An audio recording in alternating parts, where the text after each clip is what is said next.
Evening. I thought I'd just have a quick check-in with you from the vinery this evening. So I've had a really hectic week at work, and my happy place is definitely at the allotment, touching the plants and the soil and taking care of the things around me.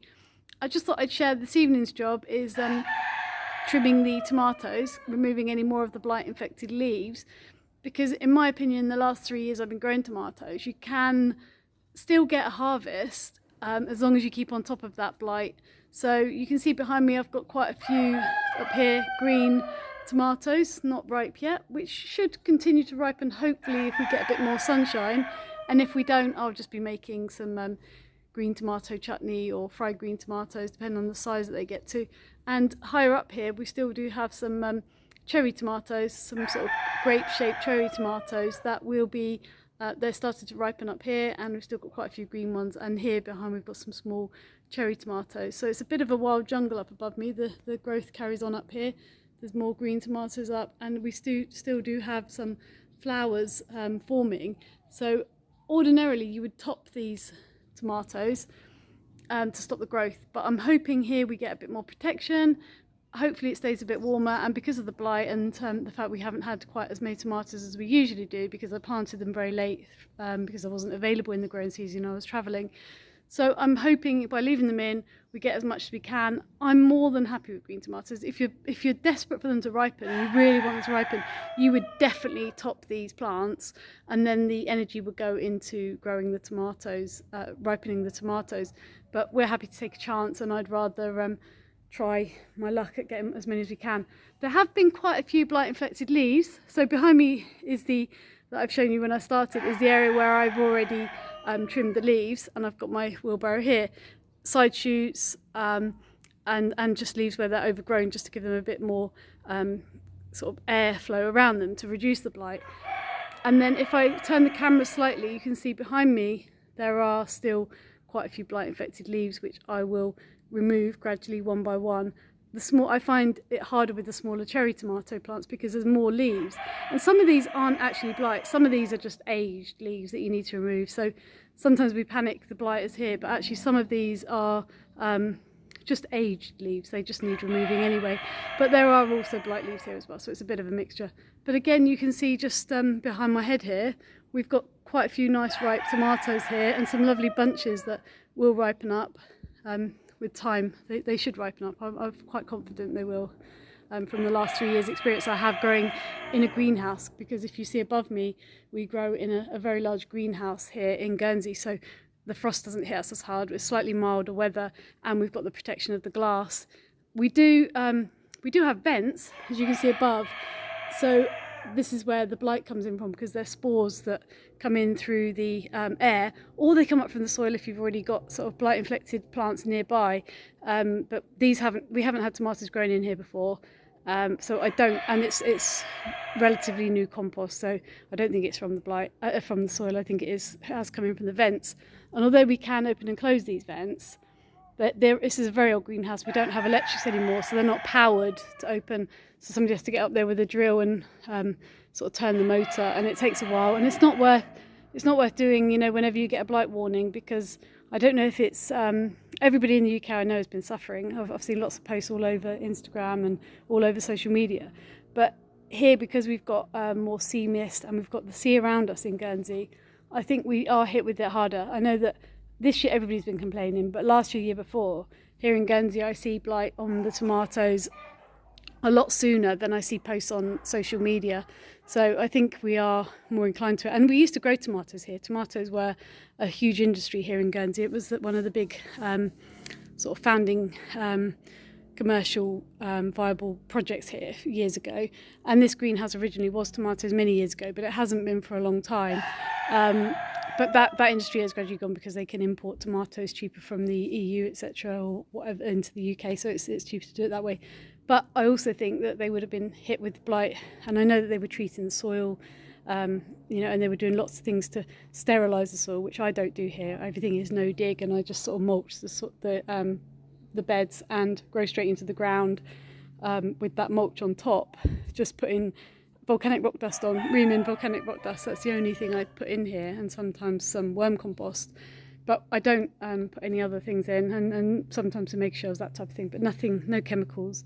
But yeah, as you can see behind me, we've still got quite a few little grape cherry tomatoes on the vine here amongst the decaying leaves. So just here we've got quite a few ripening. These ones, no matter whether we water a lot or little, this particular variety here, almost all of them have split. So we'll try something different next year. We'll sink a terracotta pot. We'll get a terracotta pot and another one on top and put sort of some silicone or something around it, and then a plug in the bottom of the hole where the hole is, and then we'll sink that into the compost where we plant the tomatoes, and then we can fill it from the hole in the top, and it will gradually just soak out through. So a bit like a self-watering pot, but a homemade sort of DIY version, because the actual terracotta round ones that you get can be quite expensive, and for the volume that we have here it would be very costly, because we have had a lot of plants in here. We've probably had about 70 tomato plants in this bay this year, planted apart quite well, and because we train them up the strings onto the wires above, we're quite fortunate to have those wires. I don't know if you can see them here. We're quite fortunate we have wires all along the vinery, so we can grow tomatoes up there with strings, which does allow us to keep them well pruned and keep the air flowing around them. I've got mixed feelings about the pruning as well. You need to do it for the blight, to get the air circulation generally, if you're growing in close proximity and you're likely to get the blight. But actually the newer growth is always really good for me, even when we don't keep them too well pruned. So I have a bit of a mixture here of very highly pruned tomatoes and less so. So here behind it's quite dense, but there is quite a lot of leaf dieback here. But we've still got some tomatoes waiting to ripen on these plants. So here you can see they are ripening. I can't really tell you the varieties at the moment because we have a problem with blackbirds here, and they dig in these beds so much so that we lay, to make the beds, we lay cardboard, and then we put layers of different materials, organic materials on, and then we top it with compost, and we tend to leave cardboard with either a very fine sprinkling of partially rotted wood chips on the paths to reduce the slug habitat, or we just put a little bit of compost on. And the beds up beside the path are just slightly raised, just, you know, on a bit of a mound sort of shape. But the blackbirds have dug the beds so thoroughly that they've covered the path. There's no line between the paths and the beds. So I don't know if you can see behind me here.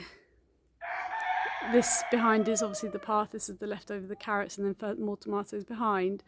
And then we have the path here. You can just about see the strings that we used, and this is very slight wood chips growing here, and then behind this is the other bed, which did have sawdust on top as a mulch, but again the birds have dug that through into the bed.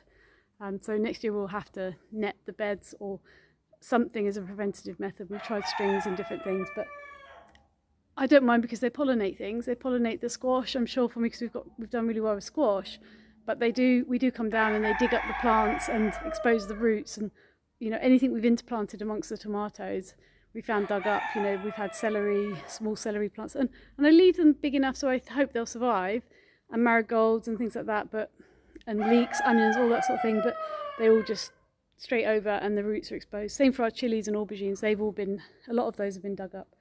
So yeah, I'm going to carry on with the blight trimming tonight until I lose the light.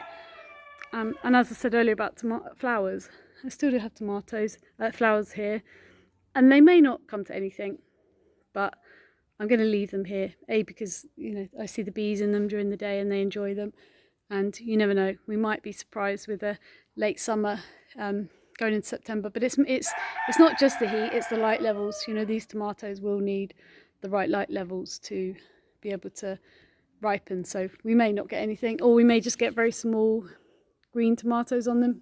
But I'll do an update later in the year. But there are lots and lots of green tomatoes. I mean, this bunch here is a huge bunch. I mean, my hand underneath this, I have got small hands, but there's a huge one in here, and then quite a few smaller ones. But that is a Mussolini tomato, actually. I know what that is, which is really hard to find on the internet.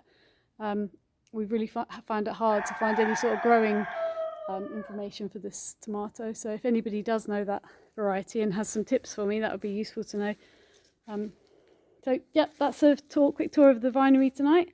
I need to get on with sorting these tomato plants before I lose the light, because it will be getting dark soon. I will do another video at another time. Thanks for watching. Have a lovely evening and have a great weekend. Enjoy your gardens, guys.